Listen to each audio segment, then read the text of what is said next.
Hello friends, happy Sunday. It is currently raining like crazy. I'm sure you can hear it as I'm talking. But I'm excited for today because I'm going to be sharing a 1-year update from when we moved from Southern California to Tennessee. I had recently put a question box on my Instagram if you follow me over there, and I opened it up to any topic, but it was overwhelming how many of you were curious about our life here in Tennessee and just everything in between. So I am going to do a completely separate video just for all of these Tennessee questions, and my husband will be joining me in just a moment. So we're gonna get our kiddos to sleep, and then we will talk about Tennessee life and how it's been going the last year and a half.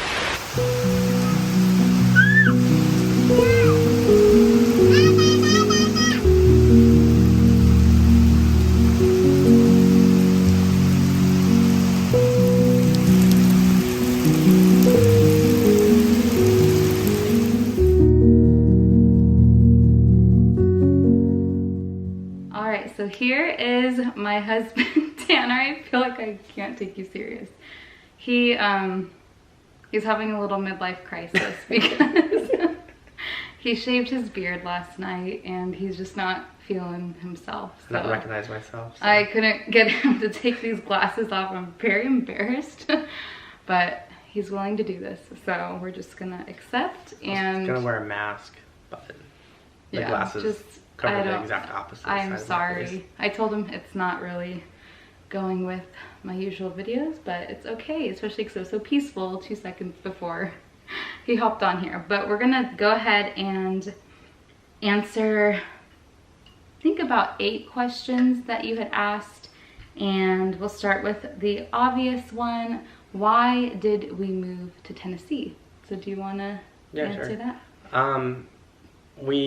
We prayed about it for a few years, and we were actually going to move in like 2019, but we ended up having Kinsley, so we stayed in California for another year. But yeah, we just were praying about it, trying to figure out where a good place to raise, a large family would be, and we just felt like, California wasn't where we wanted to really be. There's not like a whole lot to it other than we just felt like getting out of California would be best for our family and for raising our kids. Yeah, that's the simplest way to put it. After a year and a half, do we have any regrets about our decision? I don't have any regrets, do you? No, I don't have any regrets, no. Yeah. No, I don't miss California. Did we have to downgrade in regards to our home in order to live here in Tennessee? I'll answer that one. So when we first moved to Tennessee, we wanted to just get here, and we knew, because he's self-employed, that we would have to wait a year in order to buy a home, because I know a lot of people that have moved out of state have been able to just purchase a home immediately. For us, that was not an option, so we went ahead and downgraded from renting a home to a townhome for 1 year, and that was worth it for us with how many changes we were going to be going through, just learning the area. He had to rebuild his business, so that seemed like the wisest way to go about things, was to keep our expenses as low as possible. But we did research enough to know a good city that we liked in advance, and at the time we did have family and a couple friends here who were able to also help give input, and so that was very, very helpful for us during that transition. Yeah, a lot of people will sell like their house or transfer a job and move out of state, and it was like we didn't own a house in California, we were renting, so we weren't able to like sell it, have a ton of equity in the house, and bring all of this money over into a state that is not as expensive. And then I didn't transfer a job, I completely restarted my business from nothing. So we didn't kind of go the same route that a lot of people do with like that security in place. We were just kind of like, okay, like, how can we minimize our expenses as much as we can and completely restart, and also like kind of be like smart about it. So we didn't have like that luxury of moving and selling a house that had $300,000 in equity in it. So yeah, we had to be really smart about our finances in order to get here. And so the areas that we could cut back or be willing to sacrifice a little more, we were willing to, just for the sake of planting our roots here in Tennessee. What are a few things we love about Tennessee? So now that it's been a year and a half, I really love the slower pace of life. I think it's helped us to slow down in a really beneficial way for our family, down to things like just having dinner around the table. And it's not to say that everyone who's here are doing those things, but we were very busy in California, and there just is a different pace of life depending on where you live. And so this was helpful for me to really focus on our home, on our kids, on just my role as a wife and mom, and just be more intentional due to the nature of just a more slow-paced way of life. And I would say, other than that, a big one for me would be nature. It is so beautiful everywhere you go here. It's just so green in like the spring, the summer, and then of course you have autumn. Just the way that everything looks is just so gorgeous. And drives are just so much more peaceful and serene. And that's been one of the things that I've really enjoyed, is just being out in God's creation. people aren't really in a hurry here, so that was that was a huge adjustment coming from Southern California, where everything is like super busy and people are just rushing around all the time. And here, I remember like the first week or so we were here, I would go to grocery stores, and the cashier person would just like literally talk to you, and like they would keep talking to you, and you're like, I'm just trying to like buy my stuff and get out of here. And you had to really adjust, because then you look like a jerk if you're just trying to like rush through and not talk to them, or be impatient when they're just sitting there having a conversation with the person in front of you, and you're like, I just want to get my stuff and go. So that was a huge difference, because in California it's kind of like just in and out as quick as we can. Here everyone's like, oh hey, you know, Mary Jo, how you doing, how are the kids and all this. It's like, wow, like you really know this person that, you know, works at Dollar General. It's crazy. Yeah.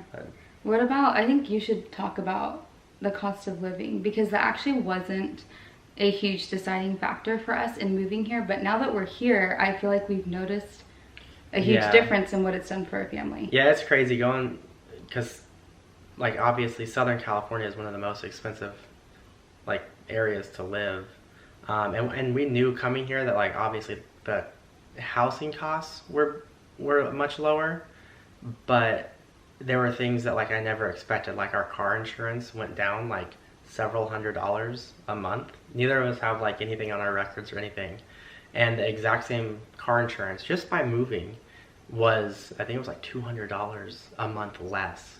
And then like our cell phone bill went down, like this, like random things. And then groceries are less expensive, gas, literally like not just housing, every aspect of of your life. So I laugh when people tell me, I don't know about moving because I'm gonna transfer my job and I take this, you know, this big pay cut or whatever, like teachers from California versus like Tennessee. And it's like, but you make, like, it costs so much less to live somewhere else. Like your money goes so much further.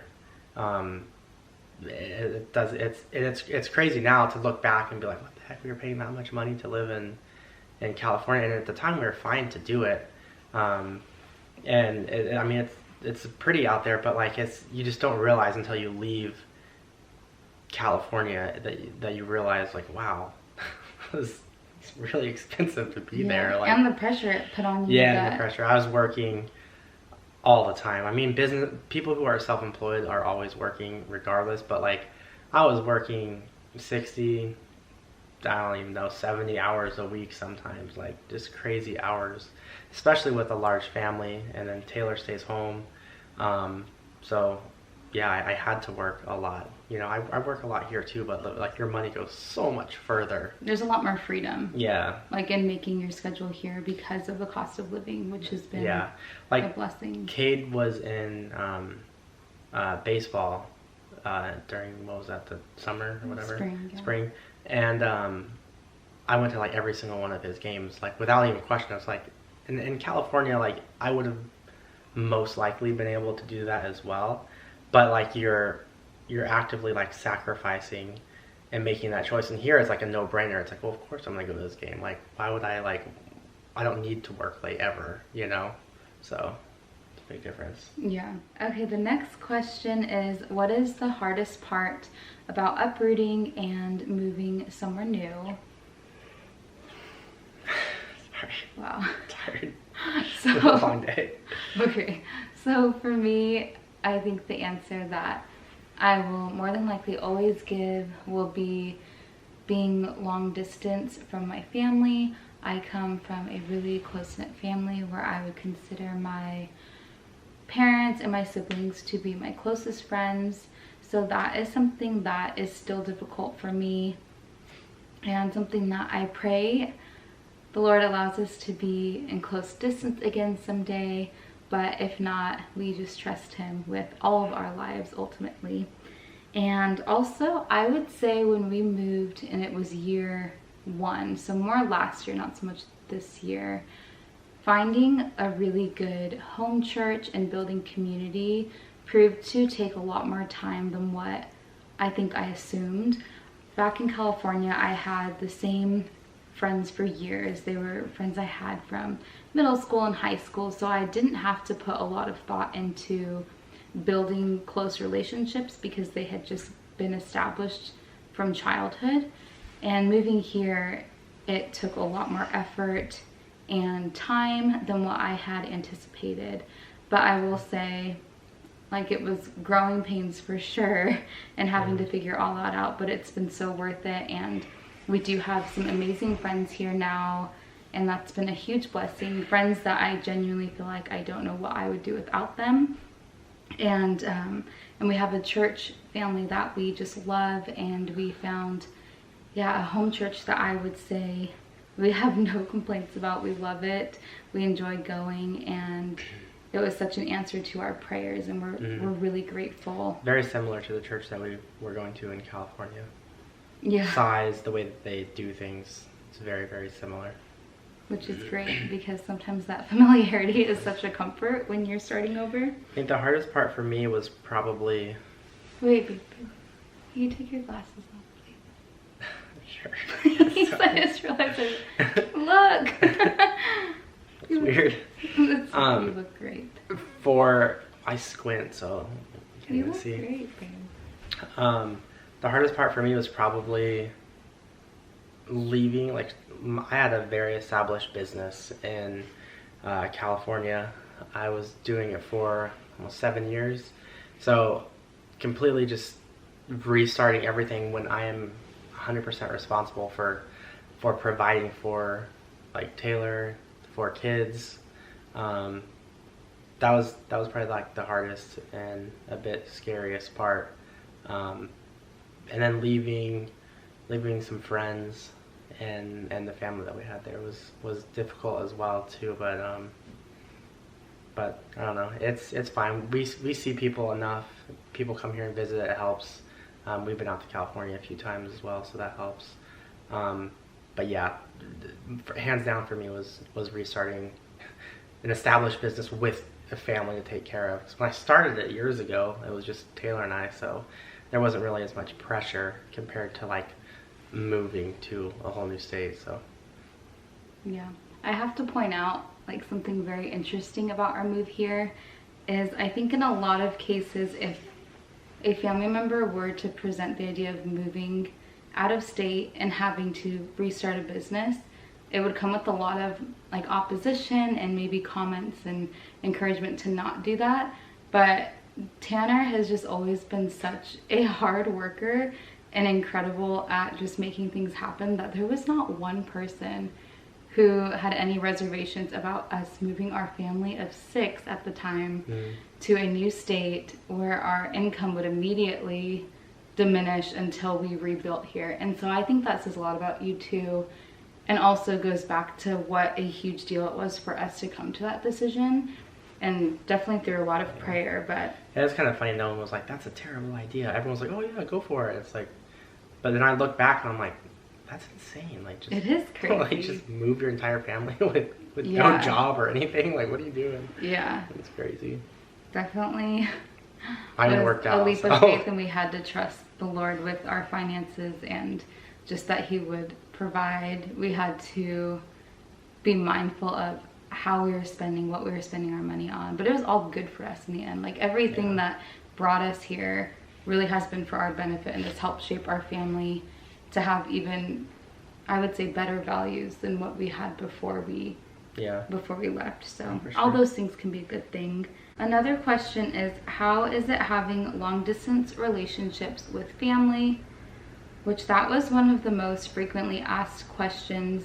And another way that it had often been worded is, why would I be willing to be long distance from my family?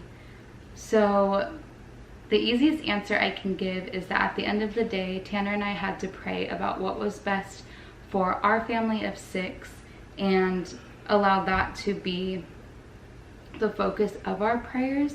And as hard as it was to move away from everything that I had known my whole life and the comfort and familiarity of being around the corner from my family and, like he had shared, lifelong friends, it is what the Lord gave us a peace about, and it was a decision that I truly felt we couldn't shake when we'd pray about it. And it didn't matter if our family came with us, as much as that would be our hope one day.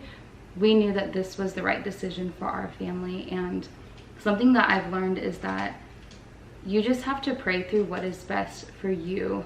And sometimes that's going to be an outcome that might not be exactly the way you pictured it or envisioned it, or it might not be what you thought the answer would be, but you just need to be obedient to where God calls you.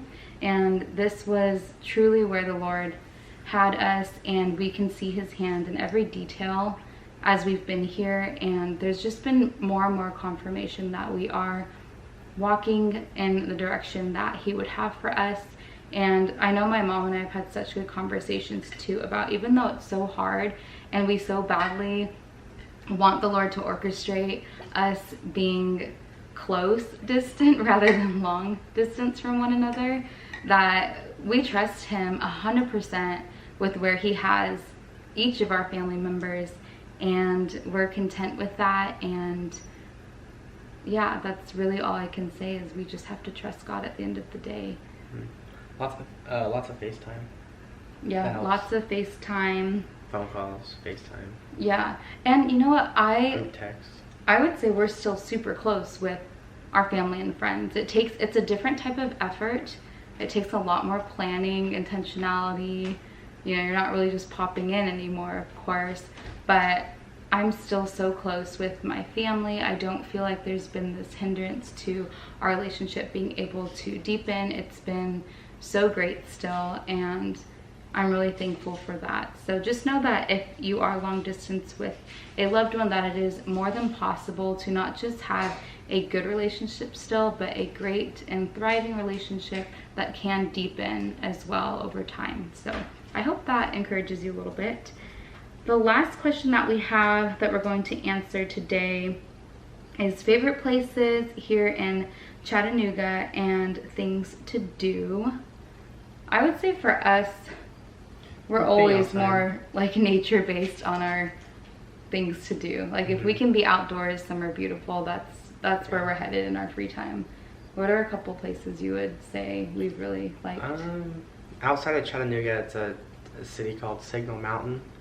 They have really cool hikes. Was it Snooper's Rock is one of them. It's really popular. If you like just Google it, all kinds of stuff will come up. And Instagram, if you hashtag it.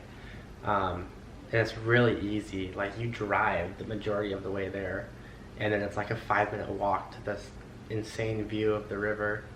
And then another one is it's on Signal as well. What's it called? Rainbow Lake. That has all kinds of hiking trails. Some of them are like 5-mile loops. I think we did one that was like 3 miles with the kids and our dog. Is that the one with that bridge? Yeah, they have really cool like was that like swinging bridges or something? Yeah. Yes. I can put a picture over right the- here as well so you can see. That one is really cool. It's probably one of my favorites. And there's also like a swimming area. It's pretty populated too, so you don't have to worry about like being like too secluded. Yeah. Another one outside of Chattanooga in Saudi Daisy is called the Blue Hole. And that's like a swimming, you like hike, what is it, probably like 1.5 miles to this big rock where you can jump off, or a cliff, you can jump into the creek and swim, and it's really cool. The water's like crystal clear. You can look down, you can see like fish swimming by, and so it's really cool. There were kids there last week, they're doing like backflips off like this 20-foot cliff. It was nuts.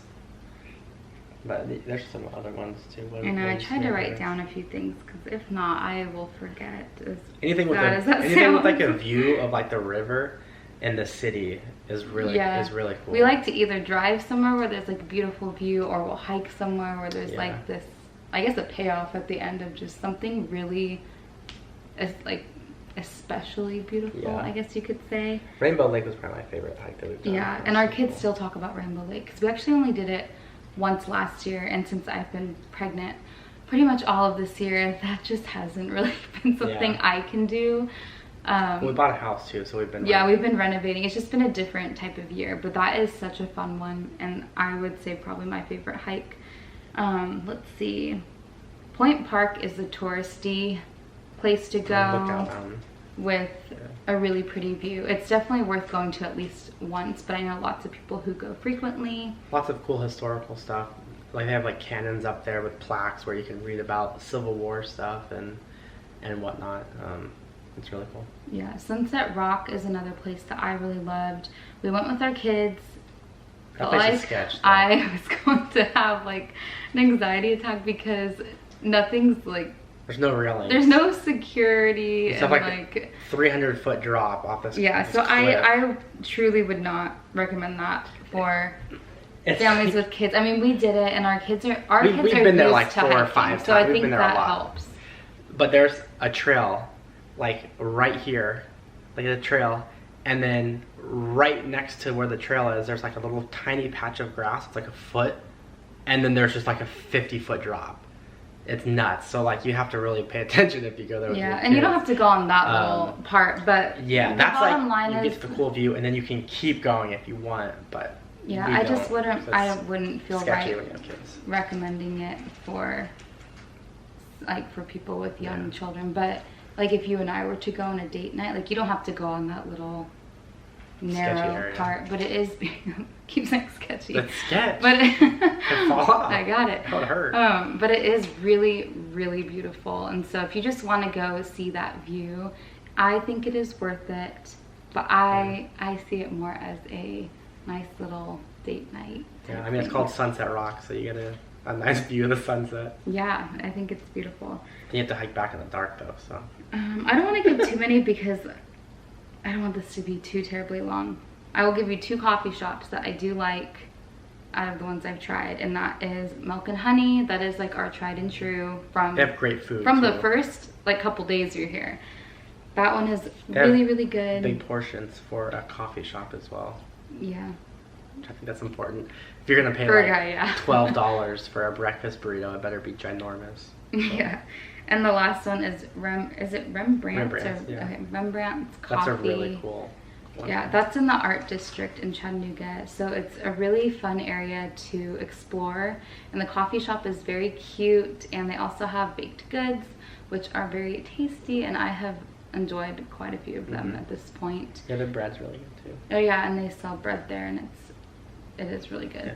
Off top of it, Need Loves is a cool place too. Yeah, I think they sell Need Loves bread there. Yeah, that's what I'm thinking. Yeah, Need Loves as well. That will be the last one. And stuff too, I think. Yeah, it's really good. So that's another place worth checking out if you're ever in the area. There's other cool restaurants right there as well. Italian that whole area. So go to the art district. I think that's what we'll leave it at.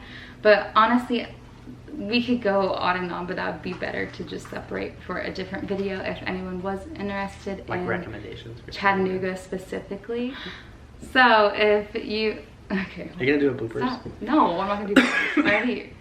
So if that's something that would be helpful, or just something you're interested in knowing, we can always work on some of those Tennessee style videos too.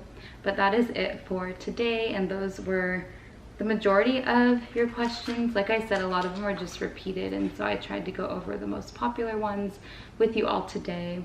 But if you did like this video, if you could please give it a thumbs up and subscribe, it would mean a lot. And a huge thank you to my husband for joining me and doing this video with me. I love when he's actually a part of this, so I'm very happy right now. Yeah, but I will. Questions. Yes. But I will see you guys on the next video, and I hope that you have an amazing start to your week. Bye.